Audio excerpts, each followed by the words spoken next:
Hello दोस्तों, कैसे हो आप सभी। स्वागत है आपका हमारे YouTube चैनल में। दोस्तों, अभी तक आपने हमारे चैनल को सब्सक्राइब नहीं किया तो प्लीज सब्सक्राइब कर ले। दोस्तों, आपका एक सब्सक्राइब हमारे लिए बहुत ही महत्वपूर्ण होता है। धन्यवाद। दोस्तों, मेरी 32 साल की कुंवारी दीदी कई सालों बाद घर आई थी। शादी में रुचि ना होने पर पापा से बहस करके जॉब करने दूसरे शहर चली गई थी।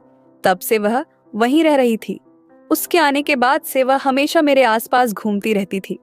एक दिन जब मम्मी पापा घर पर नहीं थे, मैंने गलती से जीन्स की चैन को गलत जगह पर फंसा लिया। तब दीदी मेरी मदद के लिए आई, लेकिन उसके बाद उसका अजीब तरह से मुझे अनचाहे जगहों पर छूना शुरू हो गया। वह बोली, तुम अभी 17 साल के हो, फिर भी तुम्हारा यह इतना बड़ा है, तुम तो बहुत बड़े हो गए हो। ऐसा बड़बड़ाते हुए दीदी ने मेरा वह देखा और वही अपने मेरा नाम अमन है और मैं 10वीं कक्षा का छात्र हूँ। मेरी जिंदगी आम बच्चों जैसी नहीं थी, क्योंकि मेरे माता पिता दोनों नौकरी करते थे। घर में अक्सर ऐसा समय आता था जब मैं खुद को अकेला पाता था, खासकर दोपहर में स्कूल से लौटने के बाद। कई बार मैं सोचता था कि काश घर पर कोई होता जो मेरा इंतजार करे, मेरी देखभाल करे। लेकिन यह उम्मीदें पूरी होती नहीं दिखती थीं, जब तक कि एक दिन मेरी दीदी हमारे घर नहीं आ गई। मेरी दीदी, जिनका नाम स्नेहा था, कई सालों बाद हमारे घर आई थी। उनकी उम्र 22 साल थी और अभी तक उनकी शादी नहीं हुई थी। दीदी का घर आना मेरे लिए किसी खुशखबरी से कम नहीं था। जब पापा ने बताया कि दीदी कुछ समय हमारे साथ रहेंगी, तो मैं खुशी से झूम उठा। आखिरकार कोई तो था जो मेरे साथ रहेगा, मेरी बातें सुनेगा और मुझ पर ध्यान देगा। घर में कदम रखते ही दीदी ने मुझे देखा और मुझे गले से लगा लिया। उन्होंने मुस्कुराते हुए कहा, अमन तो बहुत बड़ा हो गया है। उनकी आवाज में ऐसा अपनापन और प्यार था कि मुझे लगा जैसे मैं दुनिया का सबसे खुश इंसान हूं। वह एक अलग ही एहसास था जिसे मैं शब्दों में बयान नहीं कर सकता। मेरे पापा ने दीदी को मेरे कमरे में रहने की व्यवस्था कर दी। पहले तो मुझे लगा कि शायद यह अजीब होगा, क्योंकि मैंने कभी किसी के साथ अपना कमरा साझा नहीं किया था। लेकिन दीदी के साथ कमरा शेयर करना मेरे लिए किसी रोमांचक सफर की तरह था। मैं खुशी खुशी अपने कमरे को उनके साथ बांटने के लिए तैयार हो गया। दीदी के आने के बाद मेरी जिंदगी में बहुत से बदलाव आए। जब मैं दोपहर में स्कूल से घर लौटता था, तो दीदी दरवाजे पर मेरा इंतजार करती थी। जैसे ही मैं अंदर आता, वह मेरे हाथ से स्कूल का बैग ले लेती और कहती, चलो पहले हाथ धो लो, फिर खाना खाओगे। उनकी यह छोटी छोटी बातें मुझे बहुत सुकून देती थी। दीदी मेरी छोटी छोटी ज़रूरतों का ख्याल रखती। खाने पीने से लेकर होमवर्क कराने तक सब कुछ उन्होंने संभाल लिया था। मैं अब 17 साल का हो गया था और 10वीं में पढ़ता था। दीदी को घर बुलाने का एक और अहम कारण था। करीब 1 महीने पहले मुझे थायराइड की बीमारी का पता चला था। इतनी कम उम्र में ही यह बीमारी मेरे लिए किसी बड़े झटके से कम नहीं थी। थायराइड की वजह से मुझे हर दिन एंटी थायराइड इंजेक्शन लेना पड़ता था। इंजेक्शन देने के लिए दोपहर में एक मेल नर्स घर आता था। जैसे नर्स होती हैं, वैसे ही मेल नर्स भी होते हैं। वह लड़का बहुत ही जिम्मेदारी से अपना काम करता था। वह रोज समय पर आता और मुझे इंजेक्शन देता। हालांकि यह सब मेरे लिए आसान नहीं था। इंजेक्शन की सुई चुभते ही मेरी आंखें भर आती, लेकिन मेरे पास इसे सहने के अलावा कोई चारा नहीं था। देखते ही देखते दीदी को घर आए कई दिन हो गए थे। उनके आने के बाद से मेरी पूरी जिंदगी बदल गई थी। मेरे स्कूल जाने से लेकर मेरी पढ़ाई तक की पूरी जिम्मेदारी दीदी ने अपने कंधों पर ले ली थी। सुबह वह मुझे समय पर उठाती और स्कूल के लिए तैयार कराती। जब मैं दोपहर को स्कूल से घर लौटता, तो वह दरवाजे पर मेरा इंतजार करती। मेरे हाथ से बैग लेकर प्यार से पूछती, कैसा रहा आज का दिन। उनकी यह बातें सुनकर मेरा दिल हल्का हो जाता था। मेरी तबीयत अब पहले जैसी नहीं रही थी। थायराइड के कारण मैं जल्दी थक जाता था और कई बार कमजोरी महसूस होती थी। दीदी को मेरी हालत देखकर बहुत चिंता होती थी। वह मेरे खाने पीने का खास ख्याल रखती। वह मेरे लिए घर पर पौष्टिक खाना बनाती और कहती, अमन, तुझे जल्दी ठीक होना है, यह सब तेरी सेहत के लिए जरूरी है। जब मेल नर्स मुझे इंजेक्शन देने आता, तो दीदी मेरे पास बैठ जाती। वह मेरा हाथ पकड़ती और कहती, डर मत, बस थोड़ी देर की बात है। उनका साथ पाकर मुझे हिम्मत मिलती थी।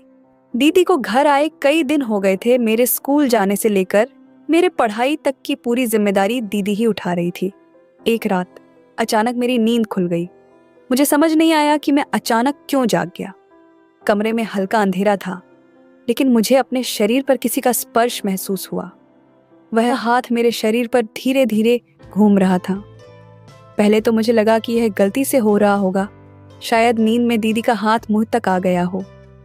लेकिन यह एहसास मुझे बेचैन करने लगा। मुझे किसी का इस तरह छूना बिल्कुल पसंद नहीं था। मैं कुछ देर चुपचाप लेटा रहा और ये सोचता रहा कि शायद मैं गलत समझ रहा हूँ। दीदी से यह गलती से हो रहा होगा। आखिर वह मेरी बड़ी बहन थी जिन पर मैं भरोसा करता था। लेकिन अगले दिन जब मैं सो रहा था, फिर से वही हुआ। इस बार मैं पूरी तरह जाग गया था। दीदी का व्यवहार अब मुझे अजीब लगने लगा था। उनका यह स्पर्श पहले की तरह गलती नहीं लग रहा था। मैं अंदर से घबरा गया था। पहली बार मैंने दीदी को इस रूप में देखा था। ये वह दीदी नहीं थी जिन्हें मैं जानता था, जो मेरी देखभाल करती थी, जो मुझे पढ़ाई में मदद करती थी, जो मेरे लिए माँ की तरह थी। उनका यह अजीब व्यवहार मेरे लिए असहनीय था। मैंने उस रात कुछ नहीं कहा। मैं बस चुपचाप लेटा रहा, लेकिन मेरा दिमाग तेजी से चल रहा था। मैं सोच रहा था कि आखिर यह सब क्यों हो रहा है। क्या मैं कुछ गलत सोच रहा हूँ? क्या यह सब मेरी गलत फहमी है? अगले दिन फिर वही हुआ। लगातार 2 रातों तक दीदी के इस व्यवहार को सहने के बाद मैंने तय किया कि अब मैं चुप नहीं रहूंगा। यह बात मेरे लिए बहुत बड़ी थी। मैं दीदी का सामना करने की हिम्मत जुटाने लगा। मुझे समझ नहीं आ रहा था कि मैं उनसे कैसे बात करूं। मैं डर रहा था कि कहीं मेरे बोलने से घर का माहौल खराब ना हो जाए। लेकिन मैं जानता था कि यह सही नहीं है। मुझे इस बारे में बात करनी ही होगी। अगले दिन जब मैं दोपहर में स्कूल से घर आया तो मेरे मन में रात की बात घूम रही थी। मैं बहुत बेचैन था। खाना खाते समय मैं खुद को रोक नहीं पाया और आखिरकार दीदी से सवाल कर ही लिया। मैंने कहा, दीदी, पिछले 2 दिन से रात को सोते समय तुम मेरे शरीर पर हाथ क्यों फेरती हो? क्या तुम्हें कोई बुरा सपना आता है? मेरे सवाल को सुनते ही दीदी का चेहरा अचानक बदल गया। उनके हाव भाव में एक अजीब सी घबराहट थी, जिसे मैं साफ देख सकता था। ऐसा लग रहा था जैसे वह इस सवाल के लिए तैयार नहीं थी। कुछ पल के लिए कमरे में सन्नाटा छा गया। थोड़ी देर बाद दीदी ने जवाब दिया, शायद मुझे कुछ सपने आते होंगे। सपने में गलती से मेरा हाथ तुम्हारे शरीर पर आ गया होगा। उनकी आवाज में एक हल्की झिझक थी, लेकिन उनका जवाब सुनकर मैं थोड़ा शांत हो गया। मुझे लगा कि शायद मैं ही कुछ ज्यादा सोच रहा हूँ। आखिर दीदी मेरी बड़ी बहन थी जो मेरी देखभाल के लिए यहाँ आई थी। मैंने उनकी बातों पर विश्वास कर लिया और सोचा कि यह सब सच में सपनों की वजह से हो रहा होगा। लेकिन इसके पीछे की सच्चाई कुछ और ही थी। उनके बदले हुए हाव भाव और झिझक भरे जवाब ने मेरे मन में कहीं ना कहीं एक सवाल छोड़ दिया था। मैं इसे भले ही नजरअंदाज करने की कोशिश कर रहा था, लेकिन मेरे अंदर का डर और शक पूरी तरह खत्म नहीं हुआ था। उस दिन के बाद मैं दीदी के व्यवहार पर ज्यादा ध्यान देने लगा। मुझे उनके कुछ और बर्ताव अजीब लगने लगे। अब मैं खुद को असहज महसूस करने लगा था। उसी रात सोने के कुछ समय बाद ही मेरी नींद खुल गई। सोने से पहले मैंने प्यास लगने के कारण 2 गिलास पानी पिया था और इसी कारण मेरी आधी रात में ही नींद टूट गई थी। मैं उठा और देखा कि दीदी मेरे पास नहीं थी। मुझे लगा कि वह बाथरूम में होगी, लेकिन वह कमरे के बाथरूम में भी नहीं थी। तब मैंने उठकर दीदी को ढूंढने की सोचा। फिर मैं कमरे से बाहर निकल चारों ओर नजर दौड़ाया।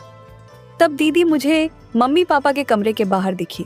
वह मम्मी पापा के कमरे में झांक रही थी। वह वहां क्यों झांक रही थी, ये मुझे भी समझ में नहीं आ रहा था। तब मैंने दीदी की ओर जाने की सोचा, पर तभी वह मेरे कमरे की ओर पलट गई। अगर मुझे दीदी देख लेती तो उसे लगता कि मैं उसका पीछा कर रहा हूँ। इसलिए दीदी के मुझे देखने से पहले ही मैं अपनी जगह वापस जाकर सो गया। कुछ ही देर में दीदी भी कमरे में आई। आते ही वह अपनी जगह सो गई और उसका वही अजीब व्यवहार फिर से शुरू हो गया। वह फिर से मेरे शरीर पर हाथ फेरने लगी। दीदी ऐसा अजीब व्यवहार क्यों कर रही थी, यह मुझे समझ नहीं आ रहा था। पर एक बात मुझे जरूर समझ में आई थी कि वह मम्मी पापा के कमरे में कुछ देखती है और फिर मेरे शरीर पर हाथ फेरती है। दीदी आखिर मम्मी पापा के कमरे में क्यों झांकती है, यह जानने की मेरी इच्छा बढ़ रही थी। अगले दिन दोपहर में घर पर मैं और दीदी ही थे। दीदी मेरा पढ़ाई करवा रही थी। जब वह मेरा पढ़ाई करवा रही थी तो मैंने उसे सहजता से सवाल किया, दीदी तुम इतनी सुंदर हो, फिर भी तुम्हारी शादी क्यों नहीं हुई? इस पर उसने कहा, पहले मुझे लगता था कि शादी एक बहुत तनावपूर्ण रिश्ता होता है। क्यों, बेवजह उसमें फंसना। पर अब धीरे धीरे मुझे शादी की ज़रूरत महसूस होने लगी है, लेकिन अब मेरी उम्र इतनी हो गई है कि मेरे उम्र का जोड़ीदार मिलना थोड़ा मुश्किल है। दीदी के जवाब पर मैंने फिर से उससे कोई और सवाल नहीं किया। तब चुपचाप मैं पढ़ाई करने लगा। कुछ ही देर बाद इंजेक्शन देने वाले ब्रदर मुझे इंजेक्शन देने के लिए घर आया। इंजेक्शन लेने के बाद मैं थोड़ी देर के लिए सो गया। जब मैं सोकर उठा तो उठते ही मुझे तेज भूख लग गई थी। मुझे मैगी खाने की डाह हो रही थी, इसलिए मैंने दीदी से मेरे लिए मैगी बनाने को कहा। उस समय दीदी मम्मी के कमरे में थी। जब मैं उस कमरे के पास गया तो मुझे दीदी वहां कुछ अलग ही रूप में दिखी। अभी अभी नहाकर बाहर आई थी। वह खुद को शीशे में ऐसे निहार रही थी जैसे वह 18 साल की लड़की हो। दीदी का खुद को निहारना अब कब खत्म होगा, इसकी प्रतीक्षा करते हुए मैं कमरे के बाहर खड़ा था, लेकिन वह तो खुद को हीरोइन समझकर और भी अदा बिखेर रही थी। इधर मेरी भूख भी कंट्रोल नहीं हो रही थी। आखिरकार मैं दीदी के कमरे में चला गया। मुझे देखते ही दीदी थोड़ी शर्मा गई। उस समय वह वैसे ही मेरे सामने खड़ी थी और मुझसे बातें करने लगी। दीदी उस वक्त नहाने का गाउन पहने हुए थी। मुझे देखते ही उसने कहा, उठ गए अमन, तुम अच्छा अब आ ही गए हो तो बताओ मैं कैसी लग रही हूँ। मुझे भूख लगी थी इसलिए मैं वहां गया था। लेकिन दीदी तो मेरे मुंह से अपनी तारीफ सुनने में व्यस्त हो गई थी। तभी उसने मेरा हाथ पकड़कर मुझे आईने के सामने ले गई। एक हाथ मेरे गले में डालकर वह मेरे पीछे खड़ी हो गई। उसने कहा, अमन तुम्हें क्या लगता है, क्या मुझे अब भी शादी करनी चाहिए? दीदी के इस सवाल पर मैं क्या जवाब दूं, समझ नहीं पा रहा था। मैंने उससे कहा, दीदी शादी करना तुम्हारा निजी फैसला है, इस पर मैं कुछ नहीं कह सकता। मैं तो यहाँ इसीलिए आया था क्योंकि मुझे बहुत जोर से भूख लगी है। क्या तुम मेरे लिए मैगी बना सकती हो? मेरी बात सुनकर दीदी हंस पड़ी। उसने कहा, मैंने तो तुम्हें बड़ा समझा था, लेकिन तुम अब भी बच्चों की तरह व्यवहार कर रहे हो। कोई बात नहीं, अब तुम्हें समझदार बनाने की जिम्मेदारी मेरी है। ठीक है, तुम यहाँ रुको, मैं तैयार होकर आती हूँ। उस समय मैं उस कमरे से बाहर आ गया। कुछ ही देर में उसने मुझे मैगी बना के दी। उसी रात मैंने तय कर लिया था कि मैं मम्मी पापा के कमरे में झांकूं, क्योंकि मुझे जानना था कि दीदी वहां क्यों जाती है। रात में सोने के कुछ ही देर बाद मैंने अपनी आंखें खोल ली। उस समय मैं जानबूझकर बड़बड़ा रहा था, पानी कहाँ है, प्यास लगी है, ताकि दीदी को लगे कि मैं सचमुच पानी पीने जा रहा हूँ। कमरे में पानी कहीं नजर नहीं आ रहा था, इसलिए मैंने जोर से कहा, लगता है किचन से पानी लेना पड़ेगा। मैं ये सब जानबूझकर कर रहा था क्योंकि मुझे अच्छी तरह पता था कि दीदी भी जाग रही हैं। मैं उनकी हरकतों को समझना चाहता था और देखना चाहता था कि उनके दिमाग में क्या चल रहा है। मैं कमरे से बाहर निकला, लेकिन किचन की ओर जाने के बजाय मैं मम्मी पापा के कमरे की ओर बढ़ गया। उनका दरवाज़ा थोड़ा खुला हुआ था। जब मैंने अंदर झांका तो मैंने देखा कि मम्मी और पापा एक दूसरे के साथ बैठे हुए थे। पापा ने मम्मी को प्यार से पास में खींच लिया था। वह दृश्य देखकर मेरे दिमाग में कुछ बातें साफ हो गई। मुझे जो समझना था वह मैं समझ चुका था। मैं उस वक्त कुछ भी महसूस नहीं कर पा रहा था। मेरे अंदर कई सवाल और डर उठने लगे थे। मैं चुपचाप अपने कमरे में वापस आ गया। मैंने देखा कि दीदी उसी जगह लेटी हुई थी और ऐसा लग रहा था जैसे वह गहरी नींद में हो, लेकिन मैं जानता था कि वह जाग रही थी। उनके मन में कुछ और ही चल रहा था और अब मुझे यकीन हो गया था कि उनके व्यवहार के पीछे कोई वजह है जिसे मैं समझ नहीं पा रहा था। अब मुझे उनसे अकेले में बात करनी थी। मैंने तय किया कि मैं जल्द से जल्द दीदी से इस बारे में सवाल करूंगा। मैं अब और चुप नहीं रह सकता था। यह सब मुझे अंदर से परेशान कर रहा था। उस रात मैं बहुत देर तक सो नहीं पाया। मेरे दिमाग में बस वही बातें घूम रही थी, दीदी का अजीब व्यवहार, मम्मी पापा का वह दृश्य और मेरे मन में उठते सवाल। मुझे लग रहा था जैसे मैं किसी उलझन में फंस गया हूँ, जहाँ से निकलना मेरे लिए बहुत ज़रूरी था। देखते देखते 3 दिन बीत गए। मेरी गर्मी की छुट्टियाँ शुरू होने वाली थी। मम्मी पापा ने कहीं बाहर जाने का प्लान बनाया था, लेकिन यह प्लान उन्होंने सिर्फ अपने लिए ही बनाया था। मम्मी पापा का कहना था कि मेरे सामने 10वीं का एग्ज़ाम है, इसलिए छुट्टियों का इस्तेमाल मुझे अपने सिलेबस की तैयारी के लिए करना चाहिए। मैंने उन्हें समझाने की कोशिश की कि मैं भी उनके साथ जाना चाहता हूँ, लेकिन उनका फैसला पक्का था। उन्होंने कहा, अमन, यह वक्त तुम्हारे लिए बहुत ज़रूरी है, तुम्हें पढ़ाई पर ध्यान देना चाहिए। आखिरकार 3 दिन बाद जब मेरी छुट्टियाँ शुरू हुईं, तब मम्मी पापा अपनी ट्रिप पर निकल गए। उनके जाने के बाद घर में मैं और दीदी अकेले रह गए। मुझे पता था कि दीदी भी घर पर अकेले होने के कारण थोड़ा उदास होंगी। मैं उनके पास जाकर बैठा और हंसते हुए कहा, दीदी, अब तो तुम्हें भी शादी करने की इच्छा होती होगी, है ना? यहाँ आने के बाद से मम्मी पापा को साथ देखकर तुम्हें भी लगता होगा कि तुम्हें भी कोई ऐसा चाहिए जो तुमसे प्यार करे। जैसे ही मैंने सवाल किया, उसकी आंखों में आंसू आ गए। वह बोली, अमन, तुमने सच में मेरे दिल की बात पहचान लिया। फिर दीदी ने रोते रोते मुझे गले लगा लिया। वह कहने लगी, मैं तुम्हें छोटा समझ रही थी, लेकिन तुम बिल्कुल छोटे नहीं हो। तुम्हारी इस समझदारी की बात सुनकर मुझे तुम्हारे अंदर का एक बड़ा आदमी नजर आ रहा है। क्या तुम्हें सच में लगता है कि मेरी इस उम्र में मुझे कोई पसंद करेगा? दीदी ने फिर वही सवाल मुझसे किया था जिसका जवाब मेरे पास नहीं था, लेकिन उस दिन के बाद से दीदी का नजरिया मेरे प्रति बदल गया था। उस दिन के बाद से दीदी ने घर में मम्मी के स्टाइलिश कपड़े पहनने शुरू कर दिए थे। दीदी को स्टाइलिश कपड़ों में देखकर मैं उसे देखता ही रह जाता। जब वह स्टाइलिश कपड़े पहनकर तैयार होती तो वह खास तौर पर मेरी तारीफ सुनने के लिए उत्सुक रहती। इतना ही नहीं, वह मुझसे चिपक कर फोटो भी खींचवा। दीदी का जो भी स्पर्श मुझे होता वह कुछ अलग ही दर्शाता था। उसका एकदम से बदला हुआ अंदाज कुछ और ही बता रहा था, जैसे वह मुझे बेवजह इशारे कर रही हो। खैर, एक दिन सुबह नहाने के बाद मैंने जीन्स पहनी। जीन्स पहनते समय अचानक उसकी जेब गलत जगह अटक गई और मुझे दर्द होने लगा। तब मैं जोर जोर से मम्मी को पुकारने लगा। मम्मी तो घर पर नहीं थी, मैं कुछ देर के लिए भूल गया था। मेरी आवाज सुनकर मामी नहीं, लेकिन दीदी दौड़ती हुई मेरे कमरे में आ गई। उसने पास आकर मुझसे पूछा, क्या हुआ? अमन, मैंने उसे सब कुछ बताया। तब वह मेरे पास आई और मेरी मदद करने लगी। जैसे ही उसने मेरी जीन्स को हाथ लगाया, मैं शर्म से पीछे हट गया। मैंने कहा, दीदी, ये मुझे शर्म आ रही है। तब उसने समझाते हुए कहा, अभी के लिए शर्म को अलग रखो, नहीं तो तुम हमेशा के लिए परेशानी में पड़ जाओगे। अब तुम्हारी मम्मी तो घर पर नहीं है, इसीलिए तुम्हारी मदद मुझे ही करनी पड़ेगी। तब मैंने अपनी आंखें कसक बंद कर ली और उसे मेरी मदद करने दी, क्योंकि उसके अलावा मेरे पास कोई और विकल्प नहीं था। कुछ ही देर में उसने मुझे मेरी परेशानी से राहत दिला दी, लेकिन उसके बाद से दीदी की नज़र मुझ पर बदल गई। जब उसने मेरी मदद की तो अनजाने में उसका स्पर्श गलत जगह हो गया था। मेरी मदद करने के बाद वह मुझे एक अलग नज़र से देखने लगी थी। उसने कहा, अमन, मैं तो तुम्हें इतने दिनों से सामान्य समझ रही थी, लेकिन तुम तो 17 साल की उम्र में ही बहुत बड़े हो गए हो। दीदी जो कुछ भी कह रही थी मैं सब समझ रहा था। उस समय मेरे चेहरे पर खुद ब खुदा मुस्कान आ गई। उस दिन के बाद दीदी ने कहा, आज से जब तक मम्मी घर नहीं आती मैं तुम्हें नहला दिया करूंगी। मैंने उसे मना कर दिया क्योंकि मैं बहुत ही शर्मीला था। मेरे इनकार पर दीदी ने कहा, ठीक है, नहाना तुम खुद ही करो, लेकिन नहाने के बाद तैयार करने की जिम्मेदारी मेरी होगी। आज तुमने जो गड़बड़ की थी उससे बहुत बड़ा समस्या उत्पन्न हो सकता था। आज के बाद मैं तुम्हें तैयार करूंगी। उसकी बात पर मैंने सहमति जताई। उस दिन हमेशा की तरह दोपहर में ब्रदर ने मुझे इंजेक्शन देने घर आया। इंजेक्शन लेने के बाद उस दिन मैं रोज की तरह सोया नहीं था, बल्कि उठकर कमरे से बाहर चला गया। हॉल में आते ही मैंने टीवी चालू कर दिया।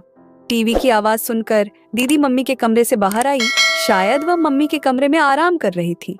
दोपहर में जिस तरह से दीदी तैयार हुई थी उसका मचलना कुछ अलग ही था।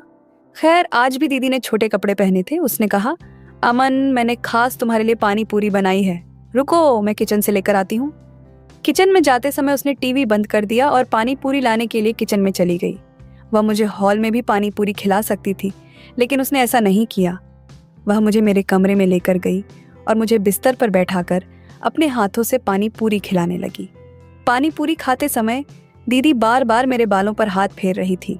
वह कह रही थी, तुम बहुत समझदार हो गए हो, अब तो तुम बड़े भी हो गए हो। दीदी के परफ्यूम की खुशबू मेरे कमरे में चारों ओर फैली हुई थी। वह बात कर रही थी और मुझे धीरे धीरे नींद आने लगी। कुछ देर में मैं गहरी नींद में सो गया। जब मैं नींद से जागा तो मुझे चक्कर जैसा महसूस हो रहा था। उठते ही मैंने अपने सिर पर हाथ रखा और बिस्तर पर बैठ गया। कुछ समय बाद दीदी मेरे कमरे में आई। उसके चेहरे पर एक अजीब सी मुस्कान थी। उसने कहा, अमन, मुझे उम्मीद नहीं थी कि तुम्हारी वजह से मेरे जीवन में इतना आनंद आएगा। दीदी की बात मुझे समझ नहीं आ रही थी। मैंने उसकी बातों पर सिर्फ सिर हिला दिया, क्योंकि मैं अपने ही ख्यालों में खोया हुआ था। दीदी ने कहा, तुम फ्रेश होकर आओ, हम मज़े करेंगे। मैं फ्रेश होकर कमरे से बाहर गया। तब दीदी ने हॉल में मेरी पसंद के गाने लगाए थे। इससे पहले दीदी ने कभी मेरी पसंद के गाने नहीं सुने थे। उसे डीजे के गाने बिल्कुल पसंद नहीं थे, लेकिन उस दिन उसने खुद ही मेरी पसंद के गाने लगाए थे। इतना ही नहीं, उसने मेरा हाथ पकड़ा और मुझे डांस कराने लगी। उसने मेरा एक हाथ अपनी कमर पर और दूसरा अपने कंधे पर रखा। वह मेरे साथ कपल डांस करने लगी। दीदी इतनी खुश क्यों थी, यह मुझे समझ नहीं आ रहा था। उस दिन के बाद जैसे जैसे दिन गुजरते गए, दीदी मुझे खुश दिखाई देने लगी। लेकिन दोपहर में जब भी मैं सोकर उठता, मुझे बहुत थकान महसूस होती थी। सोकर उठने पर वह मुझसे हमेशा एक ही बात कहती, तुमने आज मुझे बहुत खुश किया। मैं उसे किस तरह से खुश कर रहा था, ये मुझे समझ नहीं आ रहा था, लेकिन जो तकलीफ मुझे हो रही थी वह मुझे अच्छी लगने लगी थी। शुरू में मुझे दीदी से तैयार होने में संकोच होता था, लेकिन धीरे धीरे मुझे उसकी आदत पड़ गई। अब मैं बिना शर्माए दीदी से तैयार होने लगा था। अगले कुछ दिनों में दीदी और मेरे बीच एक नया रिश्ता बनने लगा।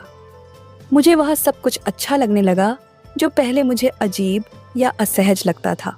धीरे धीरे वह रिश्ते की एक नई दिशा में बढ़ने लगा और मैं महसूस करने लगा कि कुछ बदल रहा है। लेकिन फिर एक दिन ऐसा कुछ हुआ जो मुझे और मेरे परिवार को पूरी तरह से चौंका दिया। मेरे शरीर में अचानक कुछ बदलाव महसूस होने लगे। मुझे बहुत चक्कर आने लगे और मैं बहुत कमजोर महसूस करने लगा। घर वालों ने मुझे तुरंत अस्पताल में भर्ती करवा दिया। मुझे खुद नहीं समझ में आया कि अचानक क्या हुआ था। जब मेरी आंखें खुली तो मुझे एहसास हुआ कि मैं लगभग 1 महीने बाद आईसीयू से बाहर आया हूँ। 1 महीने तक मैं आईसीयू में था और इसके बाद डॉक्टरों ने मम्मी पापा को बताया कि मेरी हालत की वजह एक अजीब बीमारी थी। डॉक्टरों ने बताया कि मुझे एक मानसिक बीमारी हो गई थी, जिसके कारण मैंने अपनी एक अलग दुनिया बना ली थी। मैं अपनी कल्पनाओं में खो गया था और वास्तविकता से बहुत दूर चला गया था। डॉक्टरों ने मम्मी पापा से कहा कि वे अपनी जिंदगी में इतने व्यस्त थे कि उन्होंने मेरे मानसिक और भावनात्मक स्थिति पर ध्यान नहीं दिया। वे मुझसे सही समय पर बात नहीं कर पाए। डॉक्टरों के साथ बातचीत के बाद वे समझ गए कि मेरी बीमारी की वजह क्या थी। उन्होंने मम्मी पापा से कहा कि अमन को पिछले 1 महीने में मानसिक और भावनात्मक समस्याओं का सामना करना पड़ा। वह अपनी दीदी को देखता और महसूस करता कि प्यार सिर्फ लड़के और लड़की के बीच ही हो सकता है। दीदी के साथ जो कुछ भी हो रहा था उसने मुझे बहुत प्रभावित किया। जब मैं उसे और उसके प्रेमी को एक साथ देखता तो मुझे ऐसा लगता कि मैं उस जगह पर हूँ जहाँ वह दोनों हैं। यह सब देखकर मुझे प्यार और रिश्तों के बारे में गलत विचार आने लगे। इसके बाद मैंने मोबाइल पर गलत चीजें देखनी शुरू कर दी और गलत रास्ते पर चलने लगा। मेरे विचारों का असर मेरे शरीर और मानसिक स्थिति पर पड़ा और धीरे धीरे मैं कमजोर होता गया। मुझे बार बार चक्कर आने लगे और मेरी स्थिति और बिगड़ने लगी। जब यह स्थिति और गंभीर हो गई तो मुझे अस्पताल में भर्ती करवा लिया गया। डॉक्टरों ने बताया कि इस सब के लिए मेरी फैमिली भी जिम्मेदार थी, क्योंकि उन्होंने समय पर मेरी मानसिक स्थिति पर ध्यान नहीं दिया। जब डॉक्टरों ने यह सब मम्मी पापा को बताया तो दीदी भी वहां मौजूद थी। डॉक्टर ने कहा कि अगर परिवार के लोग एक दूसरे से सही समय पर बात करते तो शायद यह स्थिति नहीं आती। दीदी की आंखों में एक अलग सी चमक थी और मुझे तब एहसास हुआ कि जब मैं आईसीयू में था तब मम्मी पापा ने दीदी की शादी उसके प्रेमी से करवा दी थी। दीदी के गले में मंगलसूत्र देखकर मुझे यह सब समझ में आया। यह सब मेरे लिए एक बड़ा झटका था। मुझे नहीं समझ में आ रहा था कि जो मैं महसूस कर रहा था वह सही था या नहीं। यह एक ऐसा मोड़ था जहां मुझे अपनी भावनाओं और विचारों को समझने की ज़रूरत थी। मेरी हालत देखकर दीदी ने मुझसे माफ़ी मांगी। उसने कहा, अमन, मैं तुम्हारी देखभाल करने आई थी, लेकिन मैं भी अपनी ही दुनिया में खो गई थी। तुम्हारी तरह मैं भी अकेली हो गई थी। तुम्हारी वजह से ही मेरी मुलाकात उस शख्स से हुई और धीरे धीरे हमारे बीच प्यार पनप गया। मैं अपनी दुनिया में इतनी खो गई थी कि मैंने कभी तुम्हारी तरफ ध्यान नहीं दिया। यह मेरी भी गलती थी। दीदी की बातों ने मुझे गहरे तक छुआ, लेकिन मैं कोई जवाब नहीं दे पाया क्योंकि उस समय मैं बोलने में असमर्थ था। मुझे खुद नहीं समझ में आ रहा था कि मुझे क्या बीमारी हो गई थी और मेरी मानसिक स्थिति के बारे में मुझे कोई अंदाजा नहीं था। यह सब मेरे लिए एक बड़ी उलझन थी। जब मुझे अपनी बीमारी के बारे में पता चला तो मम्मी पापा ने तय किया कि वे अब मेरी देखभाल खुद करेंगे। उस दिन के बाद उन्होंने मुझसे बातचीत करना शुरू किया और मुझे यह एहसास होने लगा कि प्यार सिर्फ प्रेमी और प्रेमिका के बीच का रिश्ता नहीं होता, बल्कि माता पिता और बच्चों के बीच भी एक गहरा और प्रेमपूर्ण रिश्ता होता है। मम्मी पापा ने मुझे यह सिखाया कि परिवार का साथ और ध्यान बच्चों के लिए कितना जरूरी होता है। वे अब मेरे साथ ज्यादा समय बिताने लगे थे और मेरी भावनाओं को समझने की कोशिश करते थे। धीरे धीरे मुझे महसूस हुआ कि बच्चों को अपने माता पिता से जितना प्यार और ध्यान मिलता है, वह किसी और रिश्ते से नहीं मिल सकता। यह एक सच्चा और शुद्ध रिश्ता होता है जो बिना किसी शर्त के होता है। यह अनुभव मेरे लिए बहुत महत्वपूर्ण था और मैंने यह समझा कि किसी भी रिश्ते की मजबूती और सुंदरता उसके भीतर के विश्वास और समझ पर निर्भर करती है। मम्मी पापा ने मुझे समझाया कि हमें कभी भी अपने बच्चों को अकेला नहीं छोड़ना चाहिए, क्योंकि उनका मानसिक और भावनात्मक स्वास्थ्य हमारे लिए सबसे महत्वपूर्ण है। आजकल कई माता पिता अपने करियर को लेकर इतने व्यस्त रहते हैं कि वे अनजाने में अपने बच्चों की उपेक्षा कर देते हैं। वे यह नहीं समझ पाते कि करियर की दौड़ में बच्चों की भावनाओं और जरूरतों को नजरअंदाज करना उनके लिए कितना खतरनाक हो सकता है।